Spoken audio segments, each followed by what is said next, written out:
Programang ito ay rated SPG. Striktong patnubay at gabay ng magulang ang kailangan. Maaaring may masiselang tema, lengguwahe, karahasan, sexual, horror o droga na hindi angkop sa mga bata.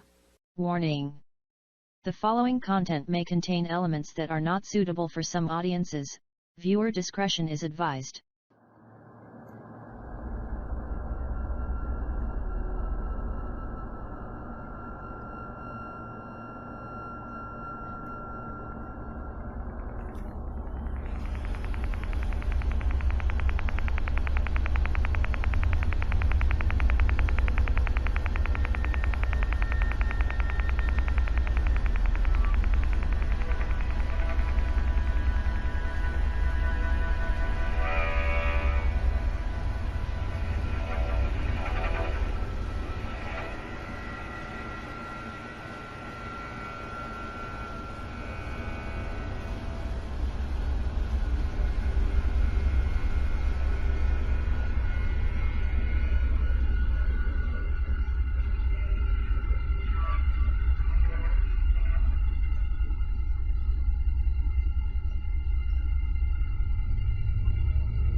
The documentary The Russian Woodpecker explores a conspiracy theory as explained by Ukrainian artist Vud Alexandrovich.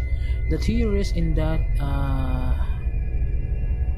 meltdown was actually orchestrated in order to cover up the failure of the Russian woodpecker. The Russian woodpecker was an radar meant to detect missiles before they even been launched and was so named for the loud tapping sound. Similar to the woodpecker pecking sound, the device made it, but it cost 7 billion rubles and it didn't work. The woodpecker, formerly called Duga tree, was located very near Chernobyl. Alexandrovich evidence the Duga tree probably didn't work because of the aurora borealis, messing with signals with which the Soviets may not have been accounted for. And it would have been very bad for Soviet leaders to admit they screwed up. Furthermore, Chernobyl's instability was already well known, as they had issues with the reactors before, so meltdown would make a convincing story. How likely is this true? Well, it's a complicated plan that would have had to be perfectly executed to succeed. And to experts, that seems pretty unlikely, but some weird stuff did supposedly happen while the crew was making the documentary, including visits from the secret police and the sniper shooting of one of the crew members during the European protests. However, this is inside the Chernobyl conspiracy theory that abounds. Fatalistic youth is an unexpected side effect of the meltdown. In a report entitled Chernobyl's Legacy, Health, Environment, and Socioeconomic Impacts, Dr. Fred Mettler of the International Atomic Energy Association discusses a unique strain of paralyzing fatalism present in the youth who grew up in the shadow of nuclear meltdown. As Dr. Mettler explains, the population remains largely unsure of what effects of the radiation actually are under thin sense of foreboding. A number of adolescents and young adults who have been exposed to modest or small amounts of radiation feel that they are somehow fatally flawed and there is no downside to using illicit drugs or having unprotected sex. It is estimated that the negative effects on mental health within the area outweigh the projected psychological effects of the meltdown. 7 survivors seek immortality. A Russian scientist who managed to survive the disaster moved to a very small Greek island called Gavdos with 6 other Russian scientists. They easily made a home there, but some conspiracies suggest that the scientists actually went to the island in an attempt to seize control of the earth or to become immortal. Gavdos has a 15 permanent residents, though it's a popular spot for tourists in summer. In mythology, the island has been thought as the real Oggigagia Calypso's mythical home where the sorceress kept Odysseus captive for 7 years. Vice spoke to a filmmaker making the documentary about the immortality commune of Gavdos, who said that the scientists work on various inventions from an incense compound. They have been 7 acres and land given to them by priests, and they are kind to other residents of the island, often working on various projects free of charge. Some think the Russian scientists are spies, while others think they survive due to the island's healing properties. But the scientists themselves seems consumed with the idea of immortality, and with the Greek philosophy, they're even building a temple they call the Temple of Apollo. Chernobyl's ruin photography is fake. Photographer Darmon Richer claims the abandoned Chernobyl we often see in photos is not real, but rather a facade meant to make money off of people who love ruin porn. Richer visited Pripyat and said the city was desolate in many ways and still dangerous. However, he says a lot of the chilling photos were seen online have been manufactured by photographers looking to create the perfect horror. I observed countless instances of tourists moving these artifacts around or repositioning furniture for better shot. I watched a photographer arrange the stuffed bears and little dust so that they sat in a line along the edge of the bare metal frame bed. Richer also alleged that the site purposely profits off the disaster stories, which he believes approximately 10,000 people per year.